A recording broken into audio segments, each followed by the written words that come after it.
करत हूँ अभिनंदन। महात्मा गुलाल लगा के, महात्मा गुलाल लगा के दाई दुर्गा की गला में माला पहिरा था। कार्यक्रम सुनने से पहले ताली सुघर बजाता हूँ, ताली सुघर बजाता हूँ, ताली सुघर बजाता हूँ। तमन्नाओं की दुनिया तो लोग बसाते हैं, तमन्नाओं की दुनिया तो लोग बसाते हैं, पर पाते वही जो यहाँ तक नहीं लेकर आते हैं। नहीं चाहता कि मुझे इनाम मिले, जस भजन गाने का कुछ दाम मिले। मैं तो सिर्फ ईश्वर से ही चाहता हूँ आप सभी जस सुनने वालों को शिव का धाम मिले, शिव का धाम मिले, शिव का धाम मिले।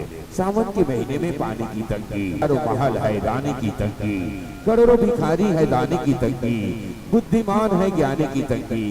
कार्यक्रम में आए हैं ताली की तंगी, ताली की तंगी, ताली की तंगी। सभी मिलकर एक बार जोरदार ताली बजाकर सम्मान दे। भादों के महीना थे, गजानन महाराज स्वामी जी ला 11 दिन ले पूछथन और मंथन, जेकर पास रिद्धि सिद्धि मूंगा रत्न भंडार भरे है। आवाओ वही हमार आराध्य देवता गजानन महाराज स्वामी जी के आशीर्वाद एक गीत लेके आवा थे।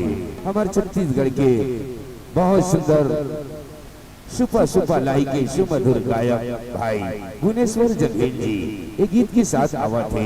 जय गणेश, जय गणेश, जय गणेश देवा, माता जागी पार्वती, पिता महादेवा। गणपति गजानन जी सब देवों का आला है, गणपति गजानन जी सब देवों का आला है।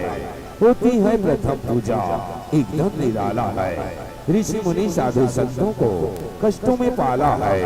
गणपति गजानन जी है, होती है प्रथम पूजा एकदम निराला है, एकदम निराला है, एकदम निराला है। सही भक्तों से निवेदन, सच्चे दिल से दोनों हाथ पर